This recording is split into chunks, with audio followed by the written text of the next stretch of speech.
तो नैषधीय चरितम एक 3-4 दिन के विराम के बाद आज फिर से इसको ले रहे हैं। 18 श्लोक हम इसके पहले पूर्ण कर चुके हैं, जिसमें हमने देखा था कि महाराज नल का पराक्रम कैसा है कि संपूर्ण पृथ्वी पे उनके नाम का डंका बज रहा, आप ऐसा कह सकते हैं। सर्वत्र उनके शत्रु या जो लोग भी हैं वो किस प्रकार से उनसे भयभीत रहते हैं, वो सब चीजें हम देख चुके हैं। यहां पे चर्चा शुरू करते हैं।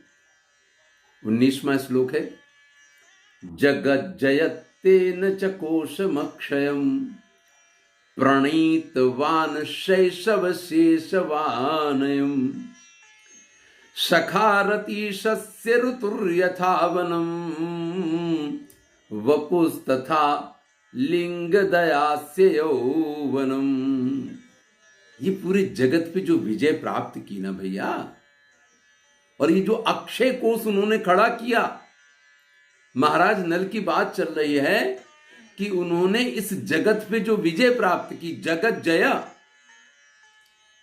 तेन च कोशमक्षयम्, और उस दिग्विजय के कारण, जगत विजय के कारण जो अक्षय कोष उन्होंने खड़ा किया, प्रणीतम शैशव शेषवान।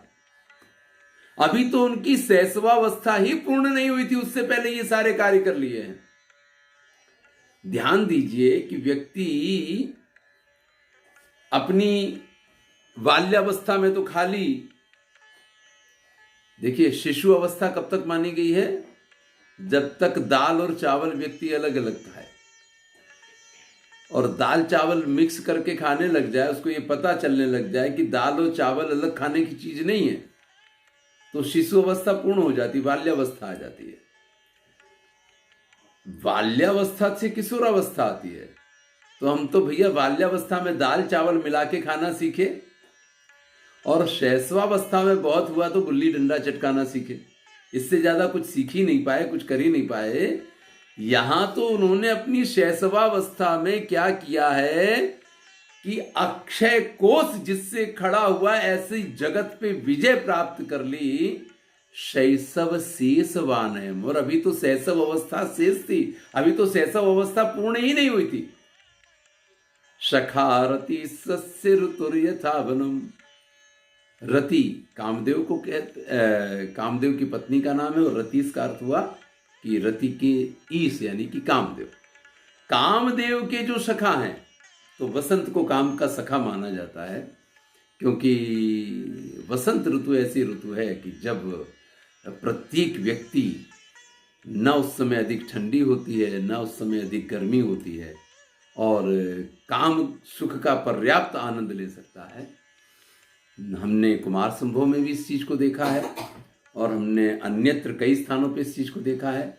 महाकवि कालिदास तो ऋतु संहार में भी इसका वर्णन करते हैं कि जब कामदेव को अपनी तीव्रता दिखानी होती है, तब वो अपने सखा से कहते कि भैया तुम साथ में चलो, तुम अगर मदद करोगे ना, वातावरण तुम खड़ा कर दो, बाकी का काम हम कर देंगे। तो ये जो वसंत का वातावरण, ये कामदेव का मित्र हुआ करता है।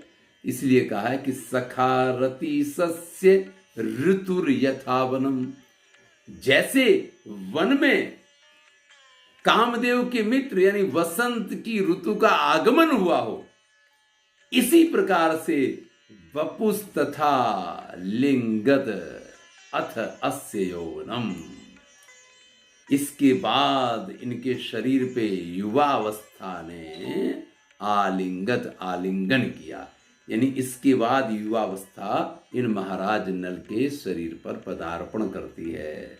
अब देखिए बात वही है, कहना वही है, लेकिन कहने की पद्धति जो है वही तो विशिष्ट है। इसीलिए तो ये नैषध विद्वद औषधम इसीलिए कहा जाता है कि भाई तो विद्वानों के लिए भी औषधि के समान है। क्यों कहा जाता है? देखिए बात सीधी सी थी कि जैसे किसी वन में वसंत का आगमन हो, लेकिन उन्होंने कैसे कहा कि सखारती सस्य ऋतुर यथावनम।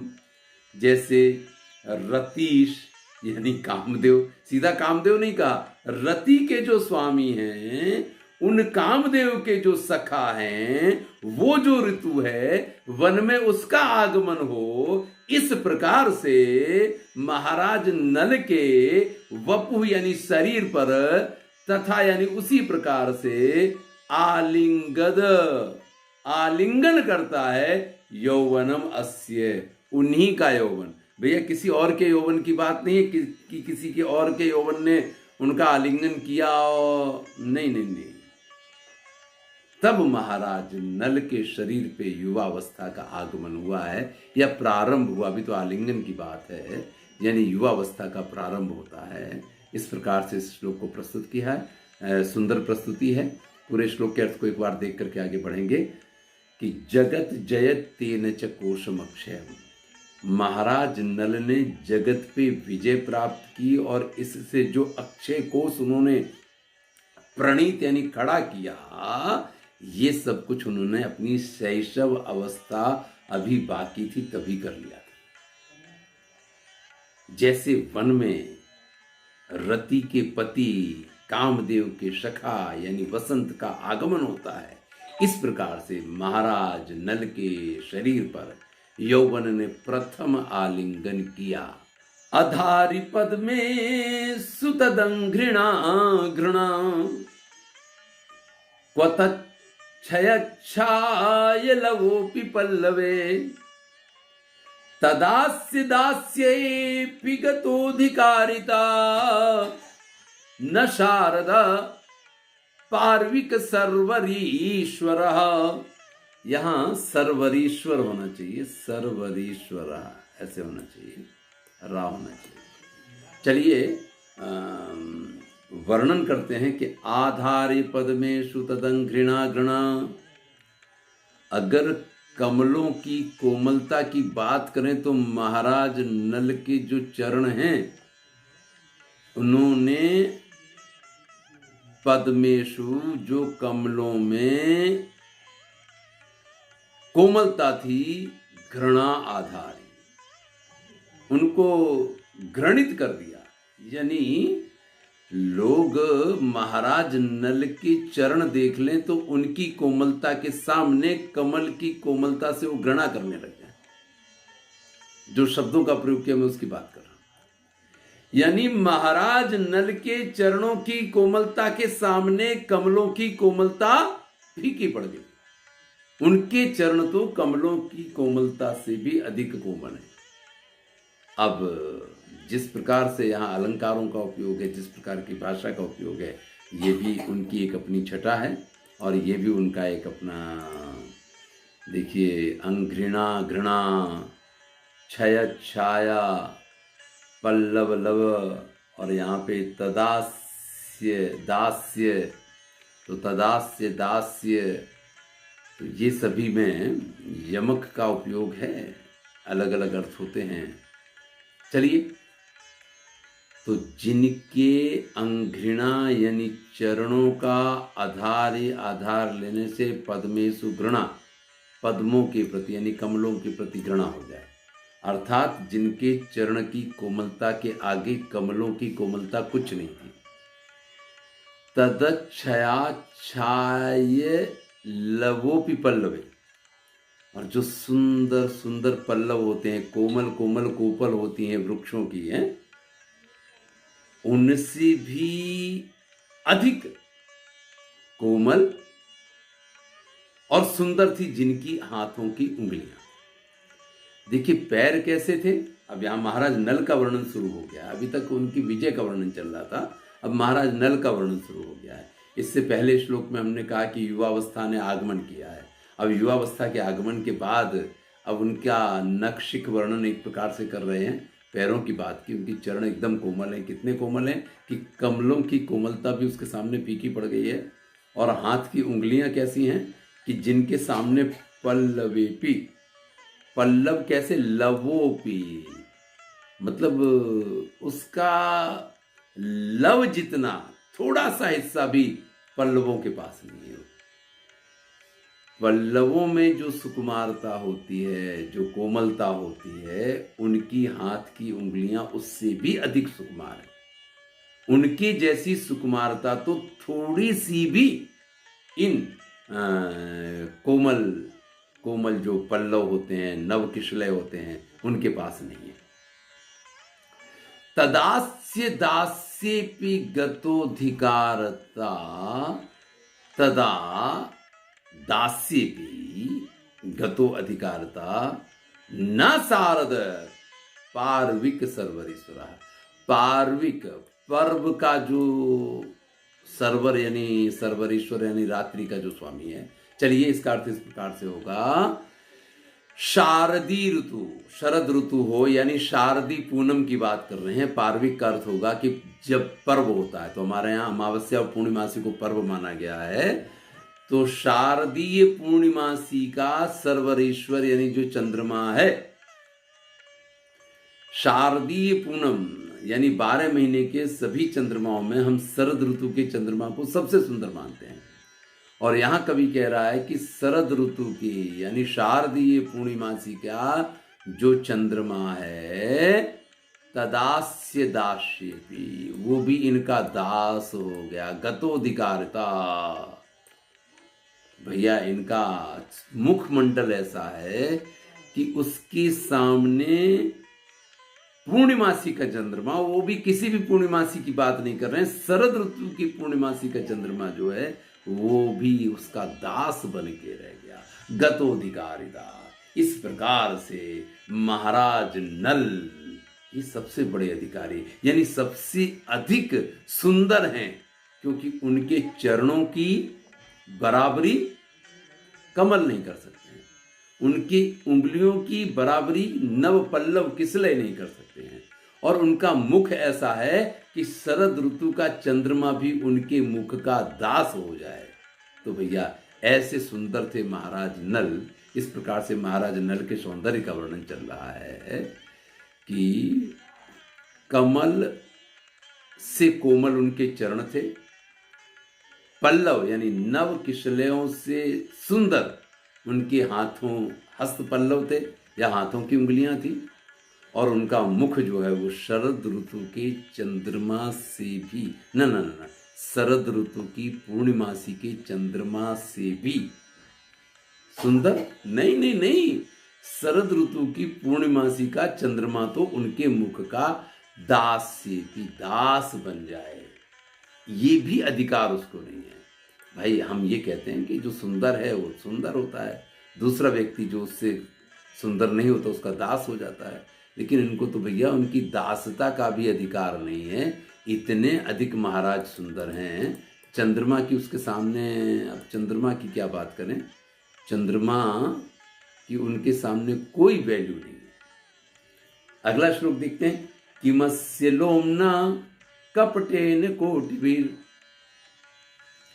किमस्य लोमना कपटेन कोटिभिर विधिर्न लेखाभिर्जी गृणद गृणान् न रोमकूपौ गमिसा जगत्कृता कृताश्च किम दूषण शून्य बिंदवा।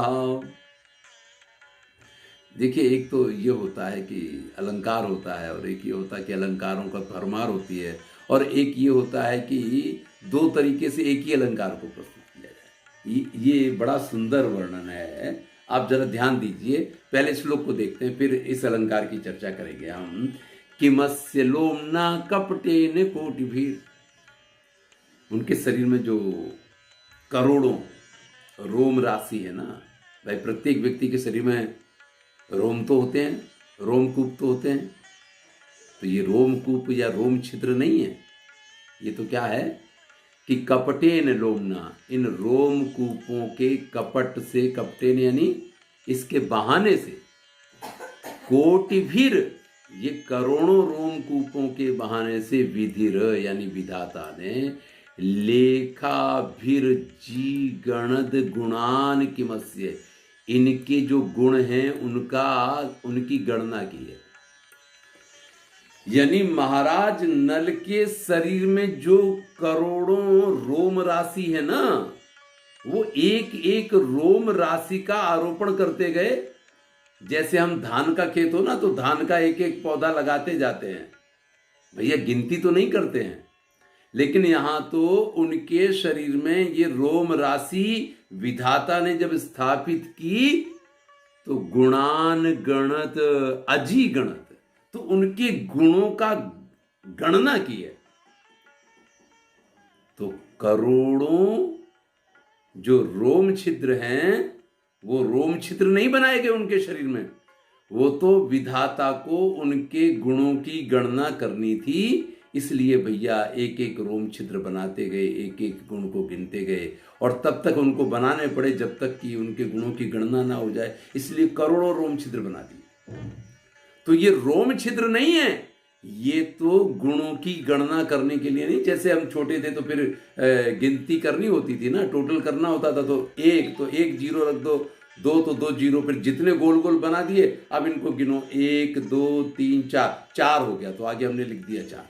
तो इस प्रकार से जैसे हम गोल गोल बनाते जाते थे और फिर उनका टोटल कर लिया करते थे, उसी प्रकार से विधाता को इनके गुणों की गणना करनी थी, और गणना करने के लिए उन्होंने इनके पूरे शरीर में ये जो है ना रोमकूप खड़े किए।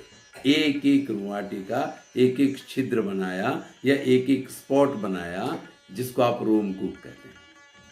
तो ये रोमकूप नहीं है, ये तो गुणों की गणना का निशान है। तो इस प्रकार से यहाँ अपनुति अलंकार होता है। जब आप प्रकृतम ये निषिध्य अन्यत साध्यते सातु अपनुति, जब आप प्रकृत का निषेध करके उसको अन्य रूप में प्रस्तुत करते हैं तो वहां अपनुति अलंकार होता है। अब वास्तविकता तो क्या है कि रोमकूप है, लेकिन आपने उसका निषेध किया और आपने क्या कहा कि गुणों की गणना के लिए ये सारे पॉइंट बनाए गए हैं। तो जो जिस रूप में नहीं हो, जब उसका निषेध करते हैं तो एक तरीके से ये अपनुति अलंकार तो हो गया भैया। अब चलिए नीचे की पंक्ति देखते हैं। न रोमकूपौघ मिसा जगत कृता। देखिए वहां कहा था लोमना कपटे ने, यहां कहते हैं कि रोमकूप की मिशा यानी बहाने से, मिशा यानी बहाने से जगत कृता। यहाँ विधि था विधिर, और यहाँ है जगत के बनाने वाले ने। कृताश्च किम कृता, क्या किया, दूषण शून्य बिंदवा, इनमें कोई भी दोष नहीं है। तो दोष नहीं है इसके लिए असत्य नहीं है एक बिंदी, अधर्म नहीं है दूसरी बिंदी, निर्गुणता नहीं है तीसरी बिंदी, कृतज्ञता नहीं है चौथी बिंदी। तो ऐसे ये जितने रोमकूप हैं वो इस बात के लिए बनाए कि जैसे उनके अंदर कोई भी दोष नहीं है। एक एक दोष संसार के चाहे जितने दोष आप गणना कर लेंगे, अब भैया इससे ज्यादा दोष तो संसार में भी नहीं आप ढूंढ पाएंगे जितने इनके रोम राशि है। तो वो रोम राशि जो है उनके अंदर एक दोष नहीं तो एक रोमकूप, दूसरा दोष नहीं तो दूसरा रोमकूप। तो जितने दोष नहीं है उतने रोमकूप आप इनके शरीर में बनाते चले जाइए। इस प्रकार से रोमकूप नहीं बनाए, बल्कि उनके अंदर कोई भी दोष नहीं है, वो निर्दोष हैं, इस चीज की गणना की है। अब देखिए जो गिलास भरा था अब उसको खाली करके दिखा रहे हैं कि आधा भरा था, हमने कहा कि नहीं, अब कह रहे हैं कि आधा खाली है गिलास। बात वही है कि व्यक्ति के अंदर जब गुण होंगे तो दुर्गुण तो नहीं होंगे। अगर कोई सत्यवादी है तो झूठ नहीं हो सकता है, झूठा नहीं हो सकता है। अगर कोई धार्मिक है तो फिर वो अधार्मिक नहीं हो सकता है। अगर कोई कृतज्ञ है तो कृतज्ञ नहीं हो सकता है। तो बात तो वही है कि अगर गुणों की गणना कर ली तो दुर्गुण तो नहीं है। लेकिन यही तो नैषध चरितकार है ना, यही तो पंडित श्रीहर्ष हैं, और यही तो उनका पांडित्य है कि वो एक ही बात को एक तरीके से प्रस्तुत करने के बाद फिर जब दूसरी तरीके से प्रस्तुत करते हैं, और उसमें भी कुछ भी ऐसा नहीं कि कुछ स्पेशल लेके आए, वही सामान्य बात उन्होंने प्रस्तुत की, लेकिन प्रस्तुत करने का तरीका फिर से अपनुति अलंकार आया। और इस बार अपनुति अलंकार क्या कह रहा है कि ये रोमकूप नहीं है, ये तो निर्दोषता की निशानियां हैं। पहले कहा था ये रोम छिद्र नहीं है, ये रुआटी नहीं है, ये रोम नहीं है, बल्कि ये क्या है, गुणों की गणना के निशान है। और अब ये कह रहे कि रोमकूप नहीं है, ये उनके निर्गुणता के निशान हैं कि उनके अंदर एक भी दुर्गुण नहीं है, दुर्गुणों के अभाव के निशान किए गए हैं। तो इस प्रकार से दोनों ही पंक्तियों में अपनुति अलंकार का सुंदर उपयोग, और इस प्रकार से अपनुति की विरोधाभासी अपनुति, एक में जो बात कही दूसरे को उसी का विरोधी बताया, लेकिन फिर भी दोनों एक ही बात को, एक ही अर्थ को व्यक्त कर रहे हैं। बहुत सुंदर श्लोक है। पूरे श्लोक के अर्थ को देखते हैं कि क्या विधाता ने इनकी जब रोम राशि बनाई, इनके रोम चित्र बनाए। देखिए बालक होते हैं, उनके शरीर पे रोम दिखाई नहीं देते हैं, लेकिन अब नवयुवान हो रहे हैं तो रोमकूप दिखने लग गए हैं। तो बाल्यावस्था में तो गुण गुण नहीं होते, दुर्गुण दुर्गुण नहीं होते हैं। हम गुणों को भी दुर्गुण मान लेते हैं, हम दुर्गुणों को भी गुण में गिन लेते हैं। छोटा सा बच्चा है तो उसको तो स्वयं उसके माँ बाप, उसके घर के और लोग भी कहेंगे बेटा फिर से एक बार आंख मार के दिखाओ, तो आंख कैसे मारते हैं, तो उसको बार बार उसके पास से वो प्रक्रिया करवाएंगे। बड़े होकर के अगर वही प्रक्रिया वो करे तो वही लोग उसको मारेंगे। अच्छा ऐसा करता है, मार खा ले बेटा, ये कोई करने के काम है। अब वो कहे कि बचपन में आप ही ने तो सिखाया था कि ऐसे मारा करो, ऐसे आंख मारते हैं, नहीं उसको आती तो हम सिखाते हैं। तो बचपन जो होता है वो एक अलग चीज है, लेकिन जैसे ही युवावस्था आती है उसके साथ ही गुण गुण होते हैं और दोष दोष होते हैं। फिर गुणों को आप दोष में और दोषों को आप गुण में नहीं गिन सकते हैं। वहां पे तो बिल्कुल नीर शीर विवेक वाली स्थिति आ जाती है। इसलिए अब जब रोम राशि उनकी दिखने लग गई है तो कवि कल्पना करता है कि ब्रह्मा ने इनके शरीर पे ये रोम राशि की रचना नहीं की है, बल्कि इनके अंदर एक एक गुण का आधान करते गए और एक एक निशान बनाते गए। इस प्रकार से कोटि भी करोड़ों रोम राशि के माध्यम से करोड़ों गुणों का आधान कर दिया। ये तो ऊपर की पंक्ति होते। अब नीचे की पंक्ति में कहते हैं इन रोम कूपों के मिशा यानी कि बहाने से जगत कृता यानी ब्रह्मा ने, इस सृष्टि की रचना करने वाले ने दूषण शून्य बिंदुआ, उनके अंदर कोई भी दोष नहीं है, तो दोष की शून्यता के ये बिंदु बनाए हैं। यही कार्य तो इसलिए इन्होंने ये रोम राशि बनाई है। तो बड़ा सुंदर वर्णन है। जैसा कि मैंने कहा कि अपनुति अलंकार का बहुत सुंदर प्रयोग किया है। अगला श्लोक देखते हैं। अमुष्य दोर्भ्याम अरिदुर्ग लुंठने। देखिए मुझे तो लोग कहते हैं कि नैषद विद्वद औषधम, विद्वानों की औषधि कहा गया है, लेकिन भाषा के रूप में मुझे बड़ी सरल, एकदम सरल भाषा का प्रयोग किया है। इसके आधार पर हम कह सकते हैं कि इनकी शैली वैदर्भी है। ये किस शैली के कवि हैं? वैदर्भी शैली के कवि हैं। इनको हम गौड़ी या पांचाली शैली में नहीं ले जा सकते। जहाँ तक अभी तक हमने जितना पढ़ा है इनको, हम इस आधार पर चर्चा करते हैं। जब हम पंचनलाख्यान हो, अगर जिसमें 5 नल का वर्णन किया, वो सब अगर पढ़ने जाएंगे तो उस समय भाषा क्लिष्ट हो जाए, तो वो एक अलग बात है। लेकिन यहाँ पे ये प्रारंभिक जो इसका भाग है बहुत सुंदर है और बिल्कुल वैदर्भी शैली है। वैदर्भी शैली की विशेषताएं क्या होती हैं, तो हमने प्रारंभ में इन सब चीज़ों की बात की थी, लेकिन मुझे लगता है कि इसके ऊपर एक शैलियों के ऊपर भी एक लेक्चर होना बड़ा आवश्यक है। चलिए यहाँ पे हम पढ़ रहे हैं अमुष्य दोर्भ्याम परिदुर्ग लुंठने ध्रुवम ग्रहीतार गल दीर्घ पीनता उराश्रिया तत्र च गोपुरस्फुर कपाट दुर्धर सितिर प्रसारिता। भाई युवानी की तो निशानी ही होती है, और विशेष करके जो क्षत्रिय राजा थे, कालिदास ने अपने रघुवंशम में लिखा है कि व्यूढ़ो रसको वृषस्कंधा शाल प्राण सुरमहाभुजा। भाई एक वीर पुरुष है तो उसका सौंदर्य कैसा होना चाहिए? तो व्यूढ़ो रस को, चौड़ी है छाती, वृषस्कंधा, वृषभ जैसे हैं कंधे जिसके। देखिए हमारे सुशील कुमार जी का फोटो है सूट बूट में। तो सूट जब आप पहनते हैं तो आपके कंधे पे यहाँ वो पैड लगाए जाते हैं, उसमें जहाँ पे इस प्रकार का मटेरियल रखा जाता है जिससे कि आपके कंधे जो हैं वो चौड़े दिखाई दें। ये वैशिष्ट होता है, इसीलिए उसकी सिलाई में इस प्रकार का आयोजन किया जाता है, क्योंकि व्यक्ति ऊपर से चौड़ा दिखाई देना चाहिए। यही एक पुरुष के सौंदर्य का वैशिष्ट है। लड़कियों के लिए ऐसा है, स्त्रियों के लिए ऐसा नहीं कहा गया है। लड़कियों के लिए ये कहा जाता है कि वो कंधे से झुकी हुई हो, यानी विनम्रता उनका आभूषण होता है। और पुरुषों के लिए कहा जाता है कि छाती चौड़ी होनी चाहिए, आगे निकली हुई होनी चाहिए। तो यहाँ पे वर्णन करते हैं, अमुष्य दोर्भ्याम अरि दुर्ग लुंठने। महाराज नल ने अपने इन भुजाओं से, अपने दोर्भ्याम इन भुजाओं से क्या किया है, अरि जो दुश्मन है उनके दुर्ग यानी जो किले हैं, लुंठने उनको लूटा है। तो इन हाथों से उन्हें दुश्मन के किलों को लूटा है। ध्रुवम ग्रहीतार्थ गल दीर्घ पीड़िता। इसीलिए देखिए, दुर्गों के जो दरवाजे होते हैं उनको बंद करने के लिए बड़ी बड़ी मोटी मोटी सांकरें लगाई जाती थी। अब तो आपने कितने दुर्ग देखे हैं, कहीं गए हैं क्या है, अब तो सब जगह पे क्या चलता है कि रिमोट दबाया, रिमोट से सब हो जाता है।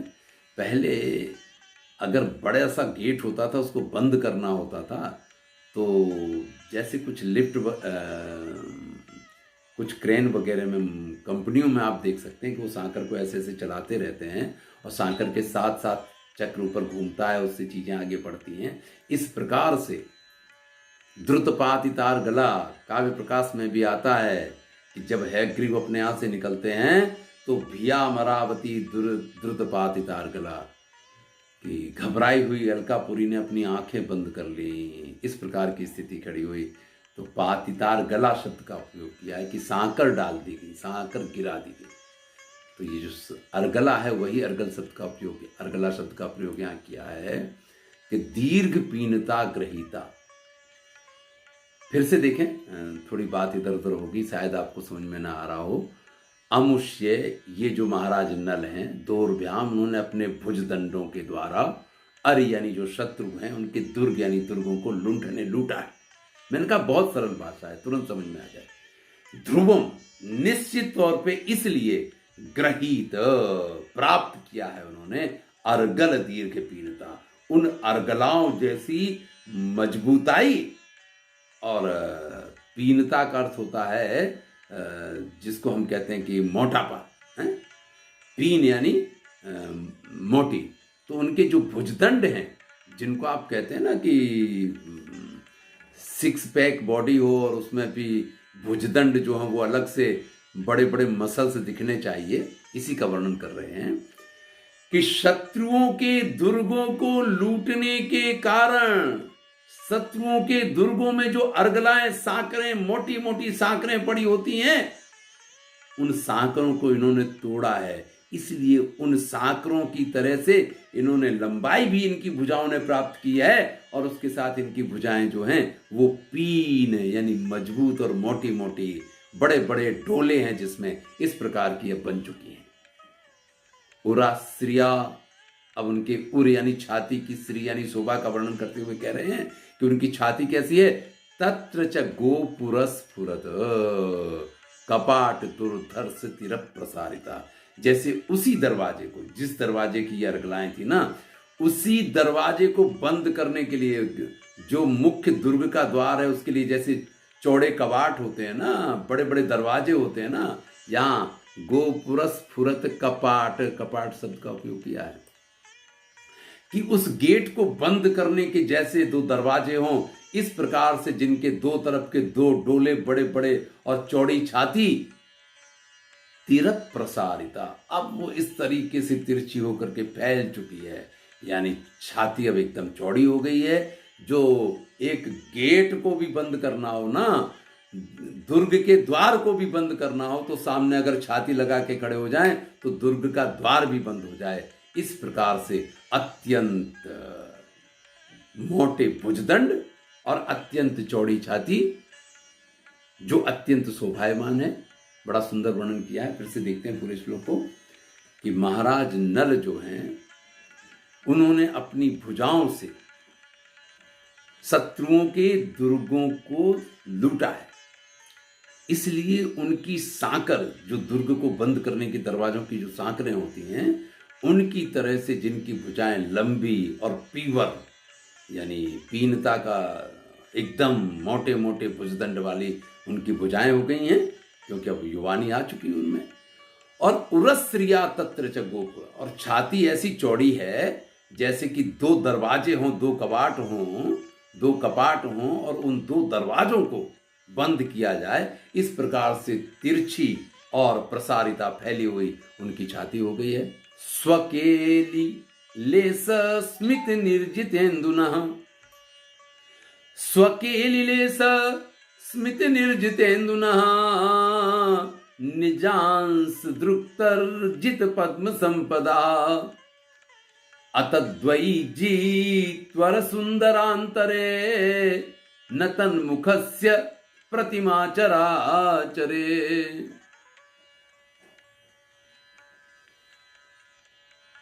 स्वकेलिलेस, अपनी थोड़ी सी, केली कहते हैं खेलने को, हैं?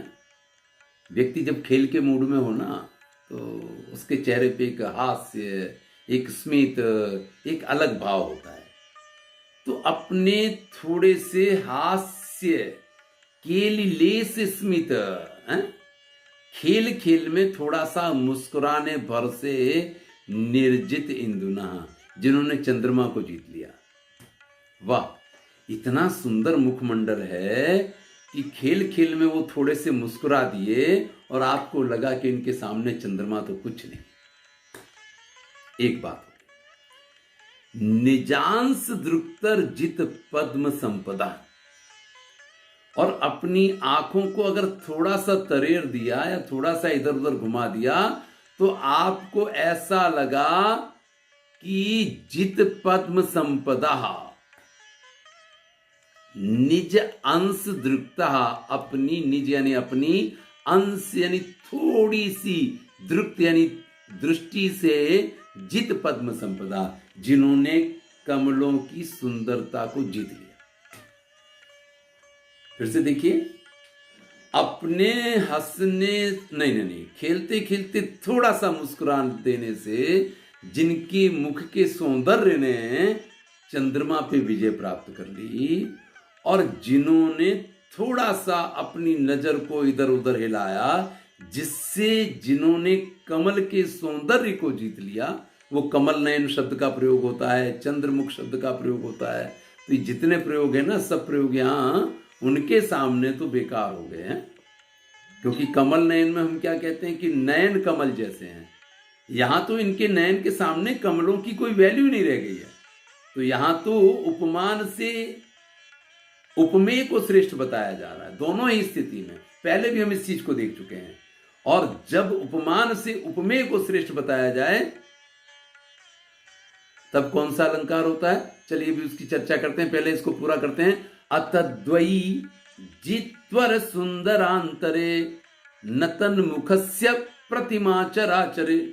लीजिए क्या कह रहे हैं कि अत इस प्रकार से, द्वयी जितत्वम सुंदरांतरे, उन्होंने अपने सौंदर्य से इन दोनों चीजों पे विजय प्राप्त कर ली। एक चीज क्या है, इंदु है, और एक चीज क्या है, पद्म है।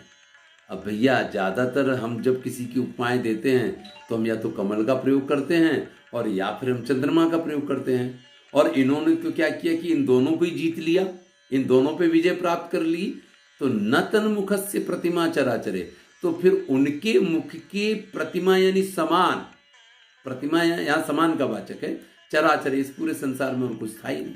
यानी उनके मुख की किसी के साथ उपमा दी जा सके, या उनके मुख को उपमान बना के किसी चीज की उपमा दी जा सके, ऐसा भी कुछ संसार में नहीं बचा। तो ये तो इनकी पद्धति है। चलिए पहले हम इस श्लोक को देखते हैं फिर से कि स्वकेलिले स्मित निर्जितेन्दुना, जिन्होंने अपने खेल खेल में थोड़ा सा मुस्कुरा दिया और उस मुस्कुराहट से आपको लगा कि चंद्रमा इसके सामने फीका है, जिन्होंने अपनी आंख को थोड़ा सा हिला दिया और उनके नेत्र के सामने आपको लगा कि जो पद्म है, जो कमल है, वो बिल्कुल बेकार हैं। इस प्रकार से इन दोनों ही जो सुंदरतम तत्व हैं, एक चंद्रमा और एक कमल, उनके मुख के सामने ये दोनों ही नहीं टिके, तो भैया फिर उनके मुख के समान चराचरे इस पूरे संसार में न तन्मुखस्य प्रतिमा, उनके मुख की किसी के साथ जिसको हम कहें कि उपमा दी जा सके या जिसके साथ उसको साधर्म में व्यक्त किया जा सके, ऐसा कुछ इस संसार में है ही नहीं। तो यहाँ पे हम बात कर रहे थे अलंकार की। देखिए, अपनुति अलंकार की स्थिति हमने, जैसा कि इससे पिछले श्लोक में देखा था कि प्रकृतम यन निषिध्य अन्नत साधते सात्व अपनुति, ये उसका लक्षण होता है कि प्रकृत को दूसरे रूप में जब सिद्ध किया जाता है तो अपनुति अलंकार होता है।